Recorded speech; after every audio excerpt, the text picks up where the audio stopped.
여러분들 교재 144쪽입니다. 144쪽 제일 위쪽에 다이에틸 에테르보다는 아세톤 분자간의 응집력이 큽니다. 아세톤 분자간의 응집력보다는 에탄올 간에는 부분적인 수소 결합이 작용하기 때문에 응집력이 크죠. 이것보다는 H2O 분자간의 응집력이 더 큽니다. 분자간이 작용하는 응집력이 크면 클수록 끓는 점이 더 높아지고 몰 기화열이 더 커집니다. 그리고 표면 장력으로 따져도 표면 장력이 더 커지죠. 그러나 어떤 기준 온도에서 기체로 존재할 수 있는 분자수가 더 적어지기 때문에 기체의 부분 압력인 증기 압력은 더 낮아집니다.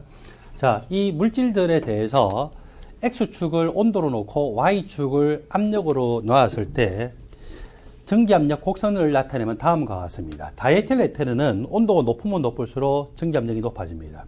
아세톤은 다이에틸 에테르보다는 인력이 더 크게 작용하기 때문에, 즉 응집력이 더 크기 때문에 다이에틸 에테르보다는 온도가 더 높아야, 그제서야 증기압력이 본격적으로 높아지기 시작하죠. 에탄올은 부분적인 수소 결합하기 때문에 더 높은 온도가 되어야 본격적으로 증기압력이 높아지고, H2는 또 인력이 더 크기 때문에 더 높은 온도가 되면 될수록 증기압력이 높아집니다. 우리가 앞에서 증기압 곡선에 대해서 이야기를 할 때 끓는 점의 정의를 했었죠. 다이에틸 에테르의 증기압력이 온도가 높으면 높을수록 높아지다가 어떤 온도에 도달했을 때 다이에틸 에테르의 증기압력이 외부 압력인 760mmHg와 같아졌어요. 이것을 우리는 다이에틸 에테르의 끓는 점이다 라고 표현하죠. 여기서 스몰 t1은 디에틸 에테르의 끓는 점입니다. 아세톤도 온도가 높으면 높을수록 증기압력이 높아지다가 어떤 온도에 도달하니까 아세톤의 증기압력이 외부 압력인 760mmHg와 같아졌습니다. 이것이 아세톤의 끓는 점. 마찬가지 방식으로 에탄올의 끓는 점, 그리고 H2의 끓는 점이 나타나죠.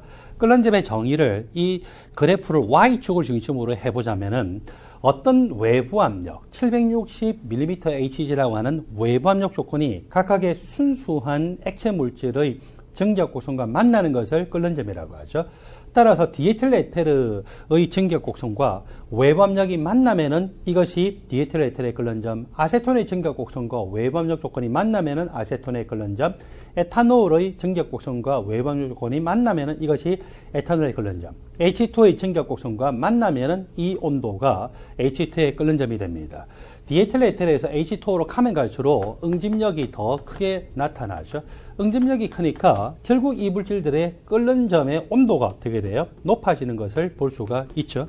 그리고 또 어떤 기준 온도, 이 온도를 25도시다라고 생각을 해봅시다. 25도의 상태에서 디에틸 에테르의 증기압력은 이만큼으로 꽤 큽니다. 아세톤의 증기압력은 25도시에서 이만큼이에요. 그리고 에탄올의 증기압력은 이만큼, H2의 증기압력은 가장 낮죠. 여기서 우리는 뭘 알 수 있느냐? 응집력이 크면 클수록 기준 온도에서의 증기압력은 더 낮게 나타나는 거구나 라고 하는 것을 볼 수가 있습니다. 자, 증기압 곡선 그래프인데 오른쪽에 있는 직선 그래프는 바로 지난 시간에 이야기를 했던 대로 클라우시우스 클라페론식에 관한 겁니다. 로가리즘 증기압력은 마이너스 R분의 델타 H 기화 곱하기 라지 T분의 1 더하기 클라우시우스 상수이죠. X축을 T분의 1로 놓고요. Y축을 로가리즘 증기압력으로 놨을 때 기울기 값 그 자체가 마이너스 R분의 델타 H 기화, 즉 마이너스 R분의 몰 기화열로 나타날 수가 있었어요. 몰 기화열은 항상 양수이기 때문에 기울기는 항상 음수값으로 나타나죠. 우리는 뭘 알고 있느냐? 응집력이 크면 클수록, 응집력이 크면 클수록 끓는 점도 높아지지만 또 뭐도 커집니까? 끓는 점의 온도 조건에서 액체에서 기체로 변화되기 위해서 흡수하는 열인 몰 기화열 또는 다른 말로 몰 증발열이라고 하죠. 그 값이 더 커집니다. 몰 증발열이 응집력이 큰 것에 따라 더 커지고, 몰 증발열의 이 값이 크면 클수록 전체 이 절대값은 어떻게 돼요? 절대값이 더 커지게 되겠죠. 기본적으로 음의 기울기면서 절대값이 더 크니까 더 음의 기울기가 커질 거라고 생각할 수 있고, 그러므로 디에틸 에테르에서 아세톤, 아세톤에서 에탄올, 에탄올에서 물로 가면 갈수록 응집력이 크기 때문에 더 가파르게 음의 기울기 값을 가진다라고 생각을 할 수가 있습니다. 여러분들에게 특별하게 이게 어떤 물질이라고 하는 것을 제공하지 않더라도 이것이 분자성 액체 물질이다라고 하면은 이 물질보다는 이 물질이 몰 증발열이 크구나. 이 물질보다는 이 물질이 몰 증발열이 크구나. 이 물질보다는 이 물질이 몰 증발열이 크구나. 이 물질보다는 이 물질이 몰 증발열, 몰 기하열이 크구나. 몰 기하열이 크다는 것은 응집력이 크고 끓는점이 높다라는 식으로 바로 여러분들이 연결할 수가 있어야 되겠죠. 특히 이것은 직선 그래프입니다. 클라우시우스 클라페론식에 대한 직선 그래프고, 직선 그래프는 교수님들이 가장 좋아하는 시험 출제 유형으로 나올 수가 있기 때문에 여러분들이 항상 그 특징들을 보시고 특별히 기울기 값이 뭘 의미하나라고 하는 것을 주의하시기 바랍니다. 여러분들 교재 144쪽 아래쪽을 보면은요, 세 번째로 비휘발성 용질이 증가되면은 용매가 덜 증발한다. 즉, 증발하는 경향이 더 약해진다는 거죠. 그래서 덜 증발을 해서 그때 동적 평형 상태에서 존재할 수 있는 기체 분자 수가 적다라고 표현을 하고 있습니다. 그림이 나와 있는데 이 왼쪽에 있는 그림은 순수한 용매죠. 순수한 용매니까 표면 어디에서든지 용매가 증발할 수 있습니다. 그리고 여기에 증발하기 어려운 비휘발성 비휘발성 고체 물질이 용해되어 있을 때 그 물질들은 증발을 하기가 어렵죠. 그때 이 용매만 이렇게 증발할 수 있는데 비휘발성 고체 물질이 있는 표면에는 그 표면 그 부분에서는 용매가 증발하기가 어렵기 때문에 결국 증발하는 경향이 작게 나타납니다. 응축이 될 때는요, 여기에 표면에 비휘발성 고체 물질이 있든 또는 없든 간에 상관없이 어디든지 이 기체 분자들은 용기 평면에 가서 충돌하든지 이 용액이나 액체 용매에 가서 충돌할 수가 있는데, 증발할 때만 여기 비휘발성 고체 물질이 있는 만큼 덜 증발을 하게 되니까 결론적으로는 어떻게 됩니까? 동적 평형 상태에 도달할 때 기체 분자로 존재할 수 있는 숫자 자체가 적어지겠죠. 그걸 우리가 용액 단위에서 증기압 내림이라고 이야기를 합니다. 자, 결론을 이야기하면은 비휘발성 고체 물질의 농도가 높으면 높을수록 용매가 증발을 덜 하게 되어서 예상했던 것보다 증기압력이 작게 나타난다라고 하는 것을 볼 수가 있고, 사실 예상했던 것보다 증기압력이 작게 나타난다라기보다는 그것의 몰 분율에 비례해서 증발할 뿐이다라고 표현할 수가 있겠죠. 밑에 재미있는 그림이 있습니다. 같은 지금 개에 있고 여기는 순수한 용매만 있어요. 여기는 비휘발성 고체 물질이 용해되어 있습니다. 비휘발성 고체 물질이 용해되어 있을 때는요, 증발하는 경향이 비교적 작습니다. 왜냐하면 적어도 비휘발성 고체 물질도 표면 근처에 존재할 수 있고 이것들이 존재하는 곳에서는 용매가 증발할 수 없으니까. 그런데 여기 순수한 용매 상태에서는 표면에 어디에서든지 증발할 수가 있죠.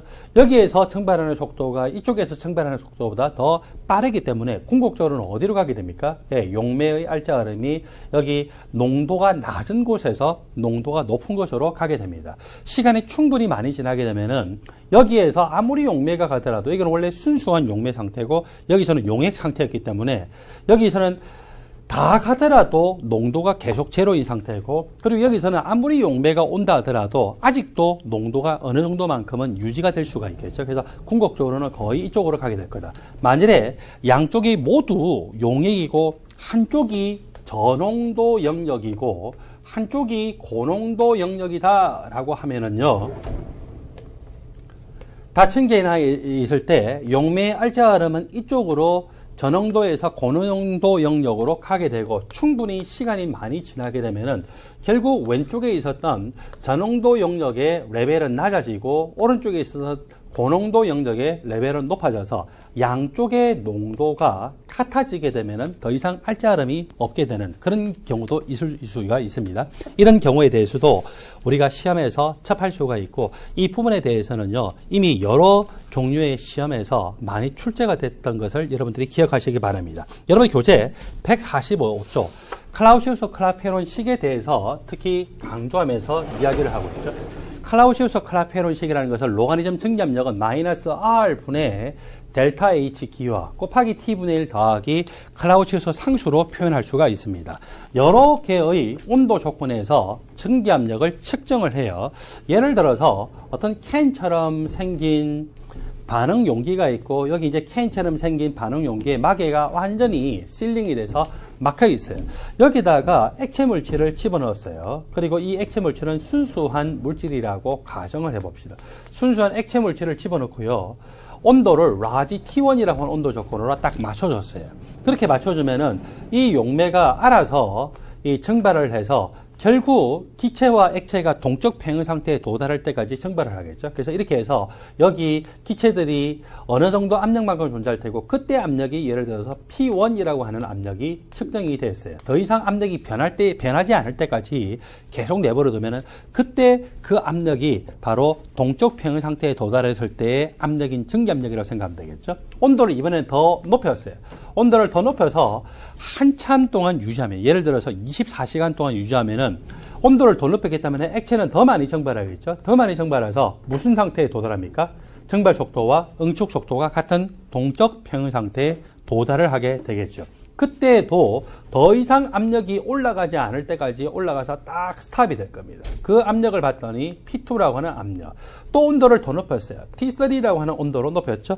또 온도를 더 높였더니 이 액체 물질이 증발을 해서 동적 평형 상태에 도달하게 되고 더 이상 압력이 증가하지 않을 때까지, 변하지 않을 때까지 이렇게 압력이 변했어요. 그때 압력을 읽어봤더니 P3라고 하는 압력이라는 거죠. 그렇게 해서 여러 개의 온도 조건에 대해서 우리가 압력을 측정했어요. 여기 이 데이터는요, 6개의 온도 조건에서 압력을 측정했다는 거죠. 그렇게 하고서 이 각각의 온도와 각각의 압력을 이 X축을 T분의 1, Y축을 로가리즘 증기압력으로 한 이 그래프에다가 대입을 하게 되는 거죠. 자, 그래서 T1이라고 하는 온도를 여기다가 X축에 대입할 때는 X축이 T분의 1이기 때문에 T1분의 1로 대입해서 적용을 했겠죠.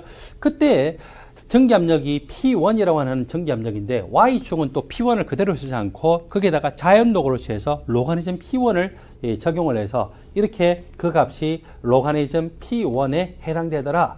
또 T2라고 하는 온도에 대해서 적용을 했어요. 그때도 X축은 T2분의 1로 변환을 해서 이제 여기다가 대입을 하는 거죠. 그때 증기압력은 P2라고 하는 증기압력으로 나왔고 그것도 Y축에다 적용할 때는 로가리즘 P2라는 그 값으로 해서 적용을 할 수가 있겠죠. 이렇게 해서 이 서로 다른 온도 6가지, 그때 나타나는 증기압력 6가지를 모두 T분의 1 로가리즘 증기압력으로 해서 점을 딱 찍었어요. 그렇게 하고서 이 점에 가장 가까운 직선 함수를 구하는 방식이 있어요. 여러분들이 미분적 분학 또는 미분 방정식에서 최소 차승법이라고 하는 것을 배웠죠. 그래서 그 최소 차승법을 배우신 분도 있을 테고 아직 배우지 않으신 분들도 있을 텐데 여러분들이 아실 필요는 없어요. 이거는 컴퓨터가 알아서 요즘은 다 계산을 해주기 때문에. 그래서 이 값을 대입만 하면은 우리는 가장 이 점들에 가까운 한 개의 직선을 구할 수가 있습니다. 그리고서 이 직선의 기울기 값이 뭐라고 배웠어요? 마이너스 R분의 델타 H 기화이죠. 그래서 기울기 값은 우리가 또 이 컴퓨터를 통해서 계산을 해낼 수가 있고, 그러므로 델타 H 기화, 즉 몰 기화이라는 것은 마이너스 R 곱하기 기울기를 통해서 쉽게 구할 수가 있겠죠.